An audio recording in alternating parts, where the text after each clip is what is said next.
Ngayong Mother's Day, ating kilalanin ang isang ina na patuloy na kumakayod para sa kanyang mga anak.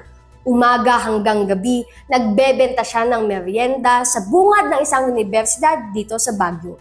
Kilalanin natin si Aling Michelle de la Cruz sa report ni Trisha Rain Batoon. Sinasabi nila na ang ina ay ang ilaw ng tahanan, kung saan siya ang nagsisilbing gabay sa mga namamalagi rito. Sila din ang tagapagbigay ng mainit na pagmamahal sa bawat miyembro ng pamilya sa pamamagitan ng pag-aasikaso sa mga pangangailangan ng bawat isa at paghahanap ng paraan upang manatiling masaya ang tahanan. Dito sa Baguio City, isang ina ang nagsisilbing ilaw hindi lamang sa kanyang 3 anak, kundi sa mga estudyante na kanyang nakakasalubong araw-araw. Ang handog niyang sari-saring merienda sa harap ng isang universidad sa syudad ay nagdadala ng ngiti sa bawat isa. Kilalanin natin si Nanay Michelle de la Cruz, ang ating supermom sa Baguio City. Dito anak sa SLU, magti 3 years na. Pero nung simulat bata pala ako, 6 years old, sumasama na ako sa nanay ko. So kayo rin to yung may gawa ng Oo, anak. Kami yung nagluluto na ibang tindahan, anak. Yung iba, hinahango ko lang, inaangkat. Nag-aral naman ako ng vocational. Nag-vocational ako ng computer science. Computer technician, anak. Na-i-apply ko naman, nagtrabaho naman ako ng secretary. Pero kasi, di ba nga, kinsenas katapusan ng sweldo. Kaya ngayon, parang sabi namin ng asawa ko, mag-business na lang tayo at least araw-araw may pinagkukunan, ganun anak. May pinagkukunan kami ng mga pambili ng mga pangangailangan, pagkain, pambayad ng kung lahat, ganun. Sa pagtitinda ko, may araw na mabili, may araw din na matumal. Eto kasi anak, pang araw-araw to na yung pambili ng mga pangangailangan namin, baon ng mga bata, yun.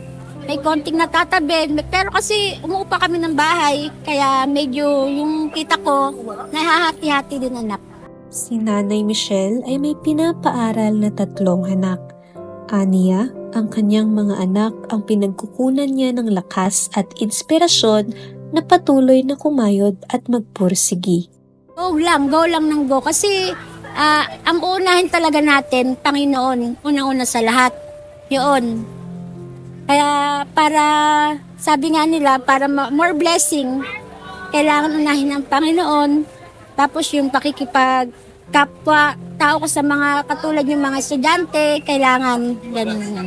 Ang lakas ko anak, kasi lagi ko inisip yung mga anak ko. Yun. Mga anak ko, sabi ko, kailangan kong kumayod para sa kanila. Kasi ako yung unang kailangan na mag-provide ng mga pangangailangan nila eh.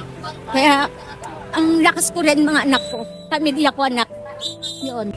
Sa mga nanay na kailangan talagang magsumikap, magsipag para sa mga anak, sa pamilya.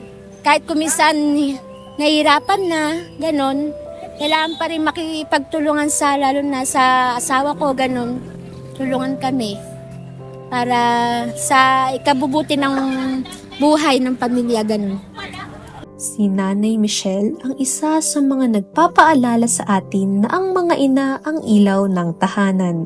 Ang kanyang pagpupursigi at ngiti na dala sa araw-araw ay siyang nagbibigay ilaw sa kanyang pamilya at sa mga taong tumatangkilik sa kanyang mga panindang merienda. Ngayong Mother's Day, sabay-sabay nating bigyan ng pagpupugay ang mga nanay at ang mga tumayong nanay sa ating buhay. Ito si PIA SLU intern Trisha Batoon para sa PIA News, Cordillera.